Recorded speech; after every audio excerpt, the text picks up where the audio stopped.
నమస్కారం. ఈనాటి మూల గ్రంథాల లోతైన విశ్లేషణకు స్వాగతం. నమస్కారం. ఈరోజు మనం తీసుకోబోయే అంశం మన అంతర్గత జీవితానికి, ముఖ్యంగా మన మానసిక వికాసానికి సంబంధించినది. అవును, ఇది చాలా కీలకమైన అంశం. సాధారణంగా మనమేమనుకుంటామంటే, ఆధ్యాత్మిక ఎదుగుదల అంటే ఏదో ఒకరోజు అకస్మాత్తుగా ఆకాశం నుండి ఊడిపడే ఒక జ్ఞానోదయం అని. సరిగ్గా చెప్పారు. చాలామంది అలాగే భావిస్తుంటారు. కానీ బుద్ధుని బోధనలను లోతుగా పరిశీలిస్తే ఈ ఎదుగుదల అనే క్లిష్టమైన ప్రక్రియను వివరించడానికి ఒక అద్భుతమైన సహజమైన రూపకాన్ని వాడారు. అదే శుక్లపక్ష చంద్రుడు. ఖచ్చితంగా. ఆకాశంలో అమావాస్య చీకటి తర్వాత చంద్రుడు ప్రతిరోజూ ఒక క్రమపద్ధతిలో కొంచెం కొంచెంగా ఎలా పెరుగుతాడో, మనలో అంతర్గత వికాసం కూడా అలాగే నిరంతరంగా వృద్ధి చెందుతుందని ఆ ప్రాచీన గ్రంథాలు చెబుతున్నాయి. ఆ పోలికలోని గొప్పదనం కూడా అదే. ప్రశాంతంగా కూర్చుని ఈ ఉపమానంలోని లోతును గమనిస్తే మనకొక విషయం అర్థమవుతుంది. ఏమిటది? మన అంతర్గత ఎదుగుదల అనేది గాల్లో అనుకోకుండా జరిగే ఒక మాయాజాలం కాదు. మన మనసులో సరైన పరిస్థితులు, అనుకూలమైన వాతావరణం ఉన్నప్పుడు ఆ ఎదుగుదల అనేది ఆకాశంలో చంద్రుని పెరుగుదల వలె ఎంత సహజంగా, ఎంత అనివార్యంగా జరుగుతుందో ఈ గ్రంథాలు చాలా స్పష్టంగా వివరిస్తున్నాయి. అంటే ఒక విత్తనం మొలకెత్తినంత సహజంగా అంటారు. అవును. ప్రకృతిలో ఒక విత్తనం ఎలా మొలకెత్తుతుందో మనిషిలోని మంచితనం కూడా సరైన వాతావరణం ఉంటే అంతే ఖచ్చితంగా పెరుగుతుంది అని చెప్పడం ఇక్కడ ప్రధాన ఉద్దేశం. ఈ పాయింట్ దగ్గరే మనం ఒక ఆసక్తికరమైన విషయానికొద్దాం. ఆకాశంలో శుక్లపక్ష చంద్రుడు వృద్ధి చెందే క్రమంలో కనిపించే 5 భౌతిక లక్షణాలను తీసుకున్నారు కదా. అవును. ఆ 5 భౌతిక లక్షణాలను మన అంతర్గత ఎదుగుదలకు అవసరమైన 5 అంతర్గత బలాలతో ప్రాచీన గ్రంథాలు పోల్చాయి. ఆ 5 లక్షణాలు ఏమిటి? అవి మన జీవితాలను ఎలా తీర్చిదిద్దుతాయనేది ఈ విశ్లేషణలో చూద్దాం. ఈ మూలగ్రంథాలను చదువుతున్నప్పుడు నాకు బాగా నచ్చిన మొదటి లక్షణం చంద్రుని అందం.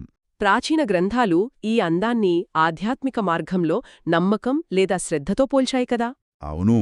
సాధారణంగా నమ్మకమనగానే ఏదో గుడ్డిగా విశ్వసించడం అనుకుంటాం. కాని ఇక్కడ నమ్మకాన్ని ఒక అందమైన నెలవంక స్వచ్ఛతతో పోల్చడం చాలా ఆశ్చర్యమనిపించింది. అసలు నమ్మకానికి, అందానికి ఉన్న ఈ సంబంధమేమిటి? ఇక్కడ ఒక చిన్న వివరణ అవసరం. ఈ గ్రంథాలలో చెప్పిన నమ్మకం లేదా శ్రద్ధ అనేది ఎవరికో భయపడి వచ్చే నమ్మకం కాదు. ఇది మంచితనంపై, సత్యంపై ఉన్న ఒక ప్రగాఢమైన, ప్రశాంతమైన విశ్వాసం. అంటే ఒక అంతర్గత స్పష్టత లాంటిదా? ఖచ్చితంగా. శుక్లపక్షంలో అప్పుడే పుట్టిన సన్నని నెలవంక ఆకాశంలో ఎంత అందంగా, ఎలాంటి మచ్చలేకుండా కనిపిస్తోందో, ఒక వ్యక్తి మనసులో మంచిపట్ల పుట్టే ఈ నమ్మకం కూడా అంతే స్వచ్ఛంగా ఉంటోంది. ఇది మనసులోని ఆందోళనలను, అనుమానాలను పూర్తిగా తొలగిస్తోంది. దీనికేదైనా ఒక సహజమైన ఉదాహరణ చూద్దామా? తప్పకుండా. అడవిలో ఒంటరిగా ప్రయాణిస్తున్న ఒక భిక్షువును ఊహించుకుందాం. ఆ భిక్షువు దగ్గర ఎలాంటి ఆయుధం ఉండదు, ఏ పూటకు ఎక్కడ ఆహారం దొరుకుతుందో కూడా తెలియదు. అవును. పైగా చుట్టూ క్రూర జంతువులు కూడా ఉండొచ్చు. అయినా సరే ఆ భిక్షువు ముఖంలో ఎలాంటి ఆందోళన ఉండదు. ఎందుకంటారు? ఎందుకంటే తాను ఎంచుకున్న ధర్మమార్గం పట్ల, బుద్ధుని బోధనల పట్ల ఒక అచంచలమైన విశ్వాసముంటుంది. ఆ నమ్మకమే ఆ భిక్షువు ముఖంలో ఒక ప్రశాంతమైన, ఆకర్షణీయమైన అందాన్ని తీసుకొస్తుంది. లోపల ఆందోళన లేనప్పుడు ఆ నిశ్చలత్వమే బయటకొక స్వచ్ఛమైన సౌందర్యంగా కనిపిస్తుందన్నమాట. సరిగ్గా చెప్పారు. మనలోని అంతర్గత ప్రశాంతతే బయటకు అలంకారంలాగా కనిపిస్తుంది. ఇది వినడానికి చాలా బాగుంది. అయితే ఈ అందం అలా ఎప్పుడూ నిలిచి ఉండాలంటే దానికొక హద్దు, ఒక రక్షణ కావాలి కదా. అక్కడే ఈ రెండో లక్షణం వస్తుందని నేననుకుంటున్నాను. అవును. ఈ గ్రంథాలు చంద్రుని గుండ్రని ఆకారం గురించి ప్రస్తావించాయి. ఈ గుండ్రని ఆకారాన్ని సిగ్గుతో పోల్చారు కదా. నిజం చెప్పాలంటే ఆధునిక కాలంలో సిగ్గు అనగానే అదొక ప్రతికూల భావనగా, లేదా ఇతరుల ముందు మనం తక్కువ చేసుకునే లక్షణంగా భావిస్తుంటాం. చాలామంది అలాగే అనుకుంటారు. కాని ప్రాచీన గ్రంథాలు దీన్ని ఒక ప్రకాశవంతమైన రక్షకుడు అని పిలవడం నిజంగా ఆలోచించజేసే విషయం. సిగ్గు ఒక రక్షకుడు ఎలా అవుతుంది? ఇక్కడే మనం మన ఆలోచన ధోరణిని కొద్దిగా మార్చుకోవాలి. ఈ మూల గ్రంథాలు సిగ్గు అనే పదాన్ని పూర్తిగా ఒక సానుకూల దృక్పథంలో వివరించాయి. బుద్ధుని బోధనల ప్రకారం ఈ సిగ్గు అనేది ఇతరులు ఏమనుకుంటారు అనే భయంతో వచ్చేది కాదు. మరి దేనివల్లొస్తుంది? ఇది మన పట్ల మనకున్న అత్యున్నతమైన ఆత్మగౌరవం. మన స్థాయికి, మన విలువలకు తగ్గట్టుగా ప్రవర్తించకపోతే మనలో మనకు కలిగే ఒక నైతికమైన బాధ ఇది. అంటే మన గురించే మనకుండే ఒక స్పష్టమైన ఎరుక అన్నమాట. అవును. ఆ పూర్తి ఎరుక అనే శక్తివంతమైన కాంతి మన తప్పులను మనకు స్పష్టంగా చూపినప్పుడు ఆ వెలుతురు నుండి మనం తప్పించుకోలేము. దీన్ని కూడా భిక్షు ఉదాహరణతో చెప్పగలరా? తప్పకుండా. ఎవరూ లేని దట్టమైన అడవిలో ఒక భిక్షువు నడుచుకుంటూ వెళ్తున్నప్పుడు కిందపడి ఉన్న ఒక రుచికరమైన పండు కనిపించిందనుకుందాం. ఆ భిక్షువు చాలా ఆకలితో ఉండి ఉండొచ్చు, పైగా అక్కడెవరూ చూడట్లేదు. అయినా సరే ఆ భిక్షువు ఆ పండుని తీసుకోరు. ఇది నాకు ఇవ్వబడినది కాదు, దీనిని తీసుకోవడం నా సాధనకు, నా ఆత్మగౌరవానికి తగదు అని ఆ భిక్షువు తనకు తాను చెప్పుకుంటారు. అంటే ఎవ్వరూ చూడకపోయినా తన మనస్సాక్షికి భయపడి ఒక తప్పు చేయకుండా ఆగిపోయే ఉన్నతమైన లక్షణం అన్నమాట. అవును, ఈ లక్షణాన్నే ప్రాచీన గ్రంథాలు సిగ్గు అని చెబుతున్నాయి. ఇది మనల్ని దిగజార్చే పనుల నుండి కాపాడుతుంది. ఈ వివరణ వింటుంటే సిగ్గు అనేది మనల్ని కృంగుదీసేది కాదు, అది మన ఆత్మగౌరవానికి ఒక కవచం అని స్పష్టంగా అర్థమవుతోంది. గుండ్రని ఆకారంలో ఉన్న చంద్రుడు ఎక్కడా ఎలాంటి అసంపూర్ణత లేకుండా ఒక స్పష్టమైన హద్దుతో ఎలా ఉంటాడో, ఈ గౌరవప్రదమైన సిగ్గు కూడా మన వ్యక్తిత్వాన్ని అసంపూర్ణతల నుండి కాపాడుతూ ఒక ఖచ్చితమైన హద్దును గీస్తోంది. మన స్థాయిని మనం ఎన్నటికీ తగ్గించుకోకుండా చూసుకునే ఈ అంతర్గత కాపలాదారు ఆలోచన చాలా గొప్పగా ఉంది. ఈ అంతర్గత రక్షణ గురించి మాట్లాడుకున్నాం కదా, ఇప్పుడు ఇది బయటి ప్రపంచంతో ఎలా ముడిపడి ఉందో చూపే మూడవ లక్షణానికి వద్దాం. మూడవ లక్షణం చంద్రుని ప్రకాశం కదా. అవును, శుక్లపక్షంలో రోజులు గడిచే కొద్దీ చంద్రుడు తన గుండ్రని ఆకారాన్ని నిలుపుకోవడమే కాదు, మరింత కాంతివంతంగా ప్రకాశిస్తుంటాడు. ఈ ప్రకాశాన్ని గ్రంథాలు మనస్సాక్షికి ప్రతీకగా వర్ణించాయి. ఈ మనస్సాక్షిని రెండవ ప్రకాశవంతమైన రక్షకుడుగా చెబుతున్నారు. నాకొక చిన్న సందేహం. సిగ్గు అనే మొదటి రక్షకుడికి, మనస్సాక్షి అనే ఈ రెండవ రక్షకుడికి మధ్య ఉన్న ఆ సూక్ష్మమైన తేడాను మనం ఎలా అర్థం చేసుకోవాలి? ఇది చాలా చక్కని ప్రశ్న. మనం ఇందాక మాట్లాడుకున్న సిగ్గు అనేది పూర్తిగా అంతర్గతమైనది, అంటే మన పట్ల మనకున్న గౌరవం. కాని ఈ మనస్సాక్షి లేదా నైతిక భయం అనేది మన చేతల వల్ల వచ్చే పరిణామాలకు సంబంధించినది. పరిణామాలు అంటే ఇతరులపై చూపే ప్రభావమా? అవును. ఒక చెడు పని చేస్తే భవిష్యత్తులో దానివల్ల ఇతరులకు కాని తనకు కాని జరిగే నష్టం పట్ల ఉండే ఒక గౌరవప్రదమైన సంకోచమిది. చేసిన కర్మల వల్ల ఎదురయ్యే ఫలితాలను ఊహించి ఒక తప్పు చేయడానికి వెనుకాడతం. దీనిక్కూడా మన భిక్షువు ఉదాహరణ సరిపోతుందా? ఖచ్చితంగా. ఆ భిక్షువు ఒక గ్రామం గుండా వెళుతున్నప్పుడు ఎవరో ఒక వ్యక్తి కారణం లేకుండా కోపంతో దూషించాడు అనుకుందాం. అప్పుడు సహజంగా ఎవరికైనా కోపం వస్తుంది కదా, కాని ఆ భిక్షువు తిరిగి కోపగించుకోరు. ఎందుకంటే కోపం తెచ్చుకోవటం వల్ల తన మనశ్శాంతి దెబ్బతింటుందని, తన సాధన పాడవుతుందని భిక్షువుకు తెలుసు. అలాగే ఆ కోపం వల్ల ఆ పరిస్థితి మరింత దిగజారుతుందని తెలిసిన స్పృహ అది. అంటే తాను నమ్మిన బుద్ధుని బోధనల పట్ల వినయంతో, తన ప్రవర్తన ఎవరికీ హాని చేయకూడదనే నైతిక భయంతో ప్రశాంతంగా ఉండిపోతారు. సరిగ్గా చెప్పారు. ఆ భిక్షువు చూపించే ఆ ప్రశాంతత, ఆ నైతిక భయమే ఆ చీకటిలాంటి కోపాన్ని పారద్రోలుతుందన్నమాట.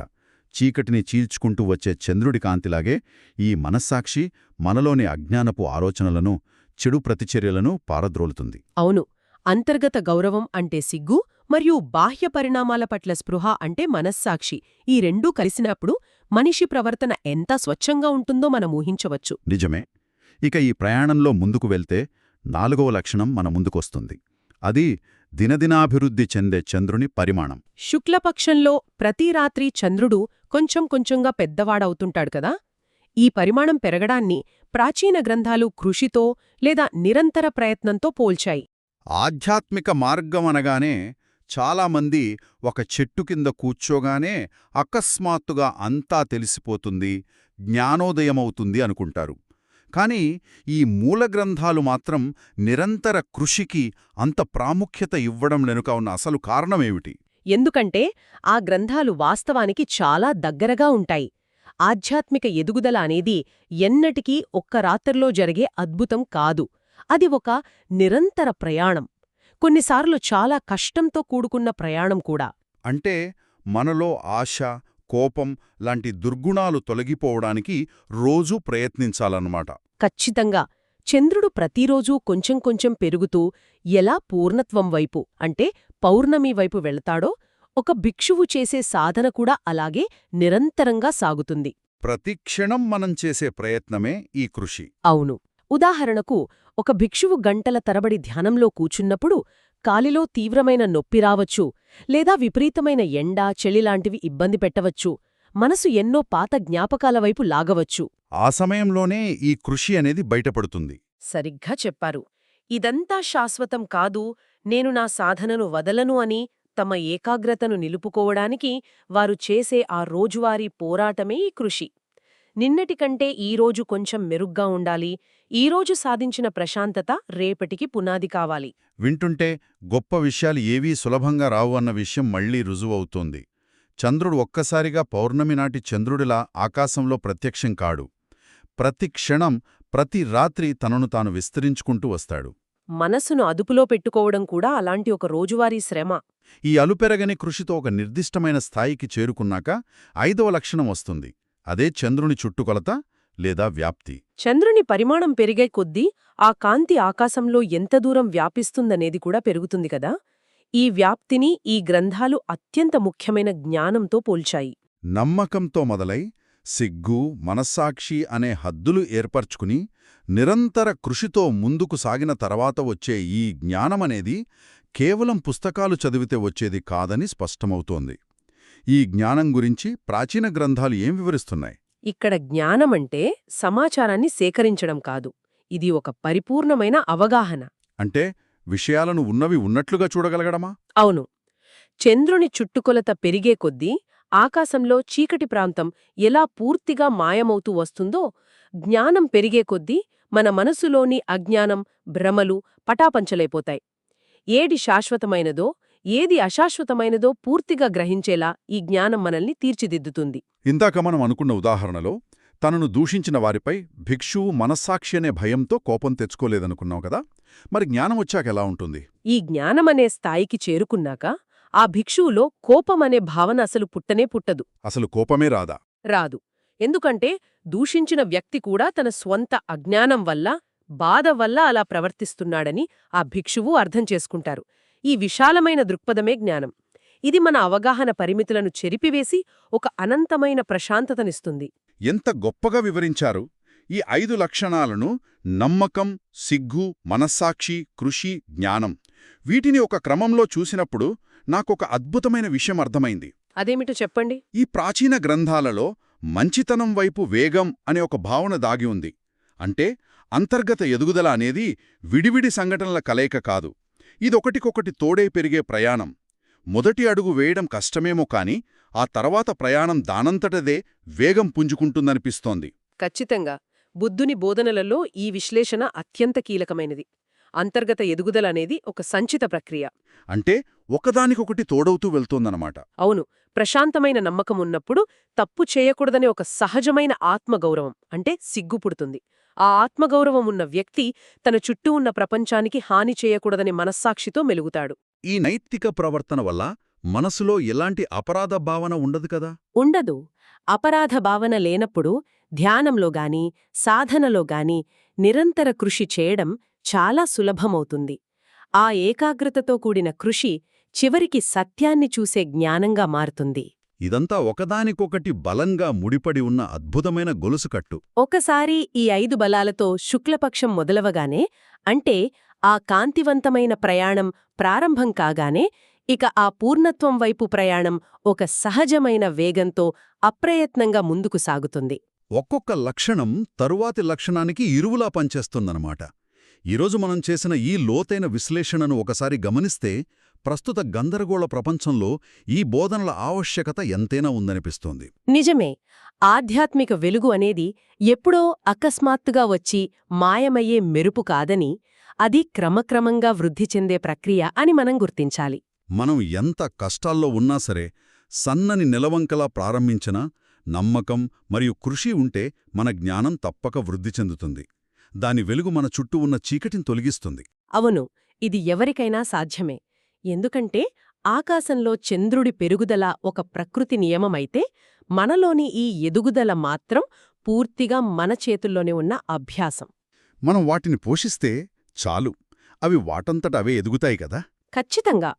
పరిపూర్ణమైన అవగాహనను సాధించడానికి కావలసిన సాధనాలను, ఆ సాధన వెనుకున్న క్రమాన్ని ఈ బోధనలు మనకు అందిస్తున్నాయి. వీటిని ప్రతి క్షణం మన ఆలోచనల్లో అన్వయించుకోవడమే మనం చేయాల్సింది. అవును. అయితే ఈ అద్భుతమైన మూల గ్రంథాల లోతైన విశ్లేషణను ముగించే ముందు వినేవారి కోసం ఒక ముఖ్యమైన ఆలోచింపజేసే ప్రశ్నను ఇక్కడుంచుతున్నాను. తప్పకుండా చెప్పండి.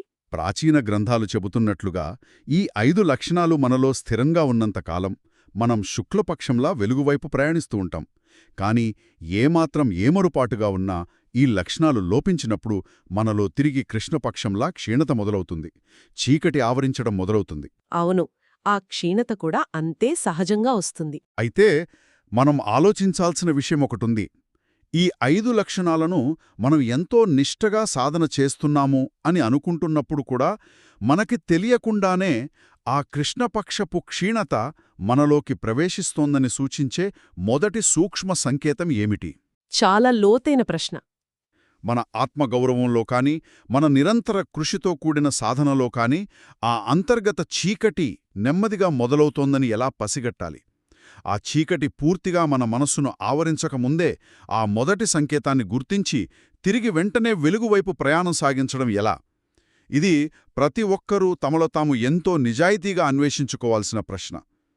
ఈ ఆలోచనాత్మకమైన ప్రశ్నతో ఈనాటి మూల గ్రంథాల లోతైన విశ్లేషణను ముగిద్దాం. నమస్కారం. నమస్కారం.